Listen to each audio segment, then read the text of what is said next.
Hey fam. So, a while back, I made a video about the current state of the Megaman franchise, or what's left of it at least, which I also used as a platform to share my passion for it, and Battle Network in particular. I also happened to make an offhand comment about Battle Chip Challenge not really mattering, and I'm here today to officially rescind that statement. When I first tooled around with BCC, I didn't give it a lot of time, and it didn't really click with me. But I recently revisited it on a whim, and this time it really clicked with me. Turns out, BCC is actually kind of rad, and crazy misunderstood as a game. Part of the reason for this is that its design is highly unconventional, but part of the reason for it is that it just doesn't get a lot of coverage here on YouTube. So today I'm gonna do my part to try and rectify that a bit. First off, what exactly is this game? Battle Chip Challenge is a spin-off of the Battle Network spin-off of Megaman, which already inherently makes it pretty niche even within this once blooming franchise, but it feels very authentic to the mainline Battle Network games. It takes place between Battle Networks 3 and 4, invoking characters and assets from the entire original trilogy and presented in that trilogy's art style.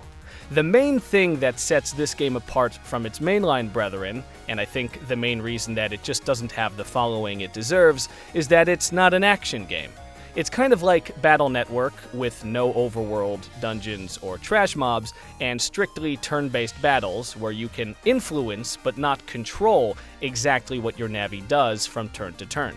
Now, I realize that sounds kind of awful, but surprisingly, it actually isn't. The crux of BCC's combat is the program deck, which is basically a small action tree in which you place your battle chips into nodes, and then each turn, your Navi navigates the tree from left to right, randomly selecting one chip from each column, assuming it has a branch connecting to it from the last chip it was on. At the leftmost end of the tree is the Navi itself. Each Navi has a unique action in combat, generally dealing decent damage, averaging around 50 or so, and with an added effect, which I'll go into shortly. The next column has 2 battle chips, followed by one with 3, and ending on one with 4.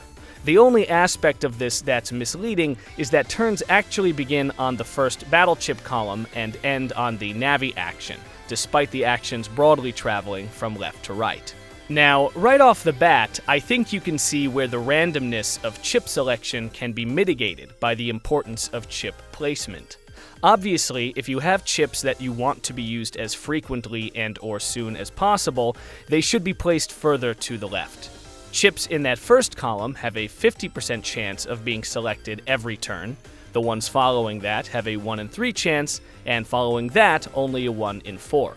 Of course, with merely 2 copies of a chip, you can theoretically guarantee that effect every turn by doubling them up in the first column. But that, my friends, is just the tip of the iceberg.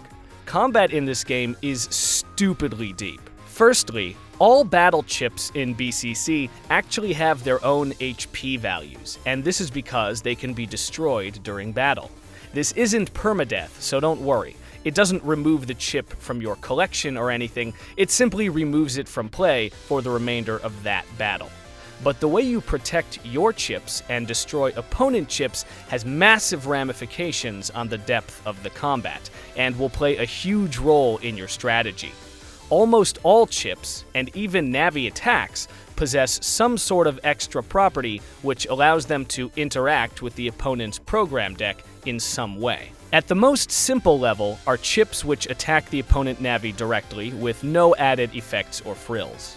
However, the balancing measure here is that chips which function this way tend to do very high damage. So, you may ask, okay, well, if I can use chips which directly attack my opponent for high damage, why would I ever use anything else? Well, the reason for that is because many of these chips have very low chip HP, which means they're extremely easy for your enemy to destroy. You see, while there are a myriad of different extra effects that chips can have, the most common one is to add damage to the opponent's chips as well as their Navi. The balancing measure here is that these chips do much less raw damage than the direct targeting ones. Still, if many of the strongest high-damage chips have low HP, then why even bother putting them in your program deck at all? Well, the reason for that is because you can actually protect them to a degree. You see, even chips which damage other chips come in a variety of properties with regard to which chips they can actually target. Broadly speaking, the two most common variants you will find are chips which do minor damage to every chip that the opponent selected that turn, or medium to major damage to the outermost chip selected that turn. What this means is that you can protect your high damage output, low HP chips by placing them very far to the left on the program deck, which is where you'd probably want to place them anyway, so that they're selected more frequently. Additionally, most chips which deal minuscule damage to all opponent chips have very high HP values, so they make for excellent defensive frontline chips. But this is still Battle Network, and not all battle chips need strictly do damage. High HP chips themselves come in many varieties, such as various support effects like Area Grab, which now have modified properties more appropriate to BCC's combat system. Destroying enemy chips is even more important than it sounds, though, because not only does it remove those chips from play for the remainder of the battle, but those now empty chip slots can still be selected by the Navi at the beginning of each turn. If a Navi does this, then they essentially forfeit their action within that node for the turn. It doesn't get filled in by their buster or anything. On top of this, every chip has its own speed stat, which affects usage priority. Both Navis essentially travel down the program deck's action tree simultaneously, so the order in which actions resolve is determined by the individual chip's priority. It isn't even random. Anyway, the program deck is all well and good, but we're still not at the bottom of this iceberg yet. When constructing your deck, you will find yourself at the mercy of a memory limit, with more powerful chips, of course, costing more memory, and weaker ones costing less. This, however, means that even weak chips maintain their value and utility the entire way through the game. Your memory limit does expand as you progress through the game, but each playable Navi has their own base memory limit off of which these expansions build. There are many playable Navis in BCC. Almost every single Navi from the original trilogy is playable, in fact, and they're unlocked at a generously steady clip. In addition to different memory limits, different Navis also have different HP values and buster power and effects. Like with chips, high buster powers generally mean a lack of additional effects, and lower ones allow for some chip targeting as well. Something cool that BCC does with Megaman himself is make him feel appropriately unique, balanced, and worthwhile to use, despite the myriad of playable Navis who are unlocked very quickly. BCC Megaman is a true all-rounder. Speaking in terms of stats, he has average HP at 400. Many Navis have more than that, but many have less. Additionally, his buster power is 50, which is very respectable within the context of this game's balancing, and it even has an added effect of dealing its damage to the opponent's outermost chip, giving it very decent utility. Again, there are other Navis which have this property, but also many who don't. Perhaps most important, however, is that Megaman has an above-average memory limit, which gives him tons of options when constructing his program deck. You could even sort of think of him as a battle chip specialist, which helps set him apart from other Navis in a way that's extra meaningful within the context of BCC's mechanics. Anyway, we're still not at the bottom of BCC's mechanical depth iceberg yet, so let's continue. The player is also allowed to select 2 chips to slot in, and chips assigned to these slots have different properties than the rest in your actual program deck. The gimmick of the slot-in chips is that you actually get to directly control when they're played, and I'm pretty sure they have interruptive resolution priority, but don't quote me on that. Regardless, your ability to activate them is limited by BCC's version of the custom gauge, which fills up slowly as your Navi uses chips in battle. You can actually activate slot-ins without a full gauge, but this will reduce the success rate of their activation.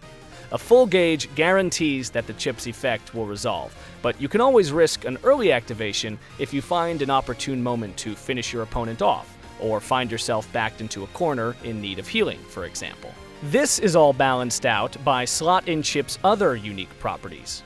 First off, slot-in chips themselves actually exist outside of your current Navi's memory limit, meaning you can squeeze in 2 whole, reasonably high-value chips even after filling up your Navi's capacity. This is offset by the slot-ins themselves having a memory size limit, sort of like regular chips in the mainline games. Although, like your base memory capacity, this too will increase as you progress through the game, expanding your options.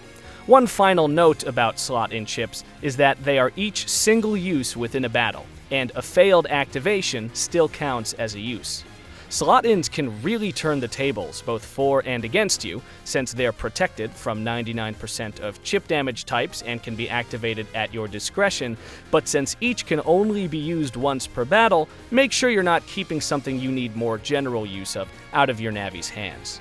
For example, I often prefer to place one healing chip in the actual program deck and one as a slot-in, in case the deck one gets destroyed, which happens very often, I find. And with that, we've finally reached the bottommost depths of this iceberg. Psych! No we didn't, you idiot! You thought that was all you needed to play Battle Chip Challenge? Bitch, we've barely even begun.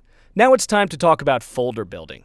So, one of the most unique aspects of mainline Battle Network is the way it combined action and TCG elements. Like in any deck builder, you have a deck of cards, which is called your folder of battle chips in Battle Network, and then the cards which are added to your hand to play, which are the chips available to you on the custom screen in Battle Network.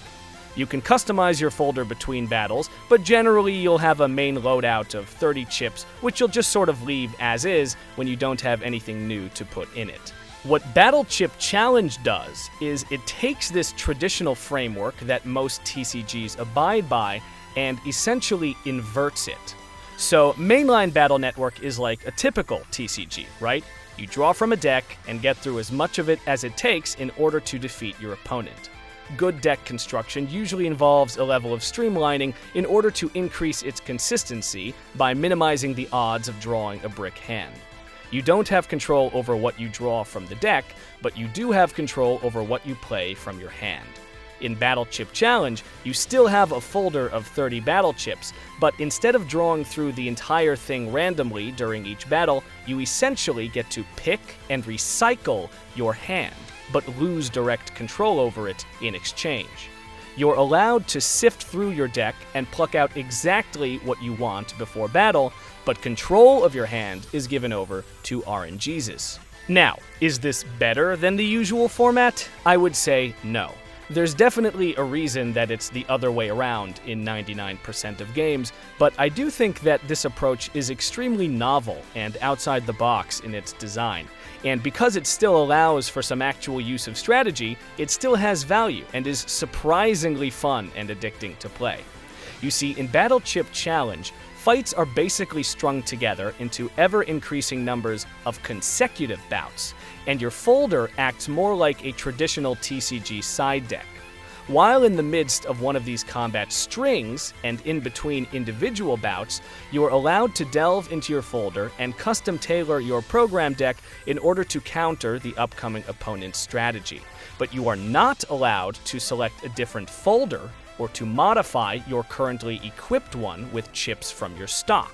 What this means is that much of the game's challenge comes from not only arranging your program deck to counter the current opponent, but from building a versatile folder which will give you the resources to respond to a variety of opponents and strategies within a string of consecutive battles. And since playable Navis are actually equipped by way of Navi chips, you can actually switch Navis between battles as well. But since they take up a precious chip slot in your folder, selecting which ones to bring with you adds yet another layer of depth to the folder building. This is also where your main or starting Navi becomes important, since they are the only one which do not require a Navi chip to equip. Now, BCC does allow you to adjust your program deck in order to rematch an individual opponent within a string as many times as you need without consequence, aside from lowering your busting level. But I would argue that that's because the game's design is much more about strategy and responsive play than jack-of-all-trades endurance. What we have here is basically a system that's weirdly reminiscent of boss prep in Shin Megami Tensei, where each individual battle is like a boss, and you need to tailor-make a team to counter that particular boss. Only here you use a program deck of battle chips in place of a squad of demons. And I think that this is where many of the game's detractors get mixed up and write the game off as being strictly RNG-based. Rather than actually engaging with the folder building mechanics and rebuilding their command deck from scratch around each encounter, they rigidly stick to one primary command deck loadout and just complain that the RNG is all-consuming and the game has no actual strategy when they inevitably have to replay the battle they're currently on over and over and over again. Now, individual battles can take a while to play out, and opponent strategies can be varied and unpredictable. The reason you can tweak your program deck and retry fights as many times as you need without consequence is because there's no way to know exactly what the opponent has equipped, and battles take a while to play out, and BCC isn't interested in wasting your fucking time. It wants you to solve the puzzle that is the battle at hand, and it respects you enough to not make you reprove that you can handily conquer the previous string of opponents over and over and over just to have another shot at the one who's currently giving you trouble. The game is testing your folder building just as much as your program deck layout. Honestly, I think it's kind of genius and really forward-thinking design, and I've low-key kind of fallen in love with it. Like, I'd say my enjoyment of its single player is on par with unpatched Battle Network 4.5, even surpassing it in some areas, which is an opinion I was not expecting to harbor. And keep in mind, I still haven't touched on every single mechanic. Chips come with all sorts of properties and effects. I'd imagine that what meta exists revolves around ones with multiple effects, like Stun Bomb and Remobit, and elemental navies are a whole other can of worms entirely, to say nothing of guarding chips and terrain effects. Elemental navies receive their usual weaknesses, but they also passively power up chips which match their element, dealing bonus damage regardless of what type of navi they're up against. Basically like stab bonuses in Pokemon. Terrain can cause certain chip elements to do bonus damage as well, and some terrain types, like Hole, nullify melee and ground-oriented chips entirely. Additionally, chips which protect you completely, like Invis, may seem overpowered on the surface, but they tend to have incredibly low chip HP, and even if you bury them at the back of your program deck, they have extremely low resolution priority. So not only will they often activate after you've already taken some damage, but if the enemy used a chip which attacks all your chips, they'll be destroyed before you can even use them to begin with. I can't tell you how many times I've seen people online call Battle Chip Challenge the game where you become immortal after obtaining 2 Invis chips, and let me tell you, I am extremely doubtful that most of those people have finished this game.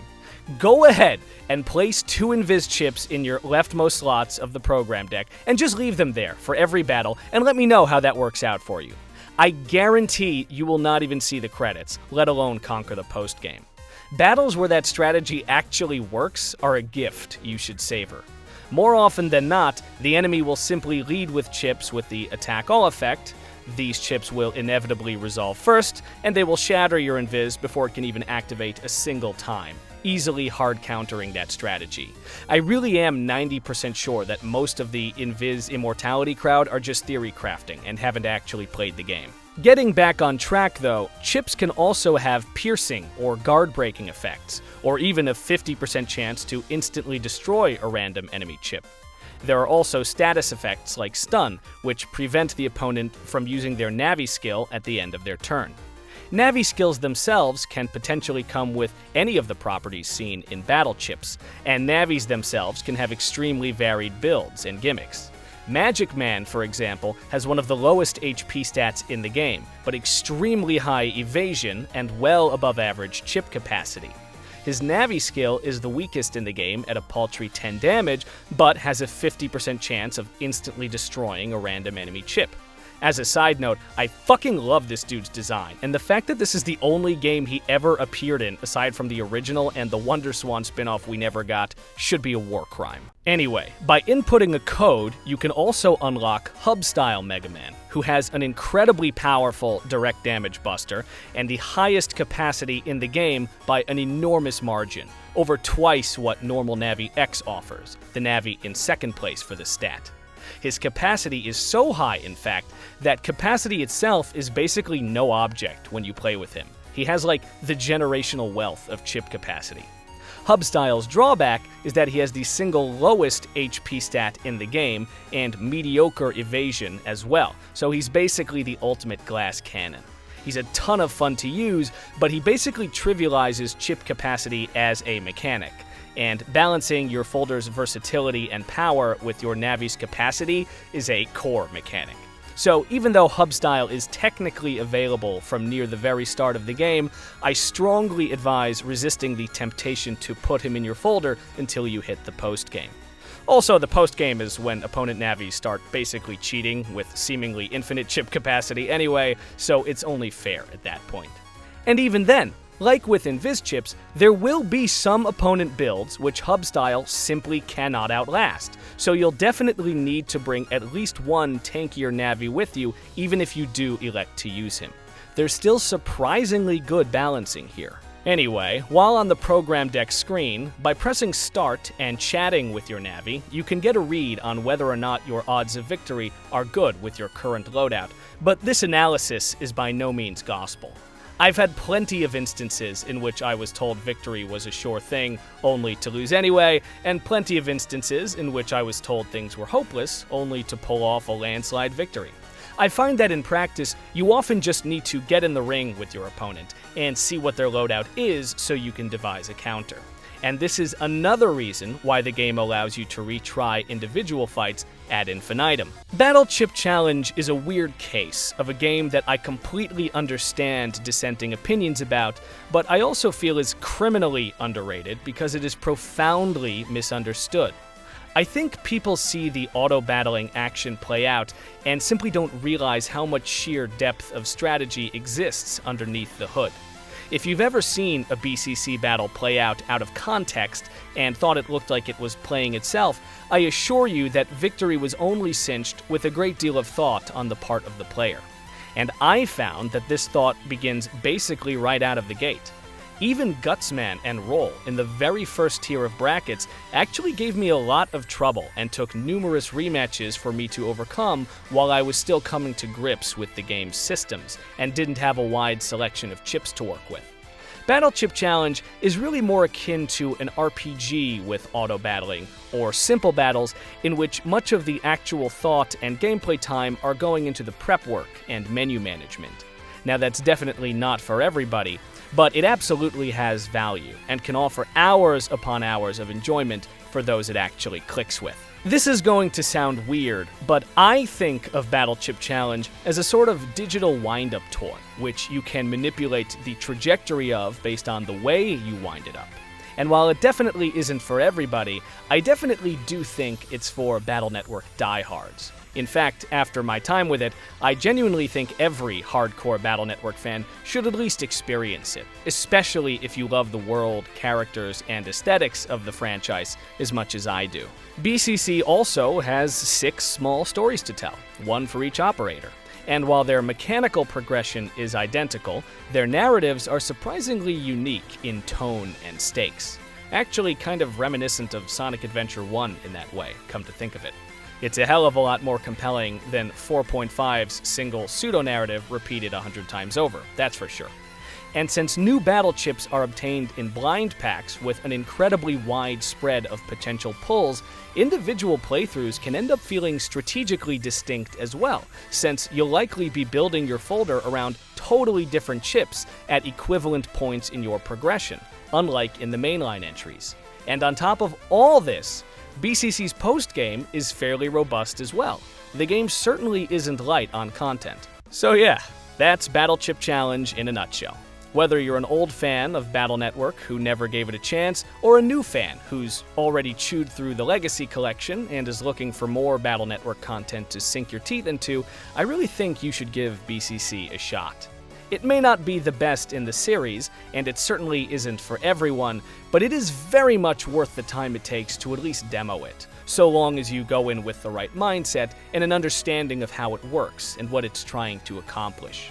It's also kind of the ultimate play while doing other things game, and would work so well if adapted as a mobile title. Seriously, Capcom, why do you insist on neglecting my beautiful blue ball? Anyway, if you enjoyed this video, please consider leaving a like and subscribing. And if you made it to the end, chances are you're a true Battle Network diehard, so please let me know if you'd be interested in me covering Battle Network 4.5 at some point. I don't generally like doing traditional game reviews because YouTube tends to be oversaturated with them, and if you miss or mistake one tiny little detail, then the comment section becomes a minefield of pedantic corrections. But like Battle Chip Challenge, 4.5 also has little to no coverage on this platform, and it's pretty much my favorite spin-off in this entire franchise, bar none, despite some glaring issues. And let me know what you think of Battle Chip Challenge. Have you ever played it? Did you even know it existed? Who's your favorite Navi to use and why? What's your favorite program deck loadout? Let's get a little conversation going among the few Battle Chip Challenge fans that actually exist, because let's face it, where else are we going to congregate? Anyway, thanks for stopping by, and I hope to see you back here. Thrilling Duck checking out.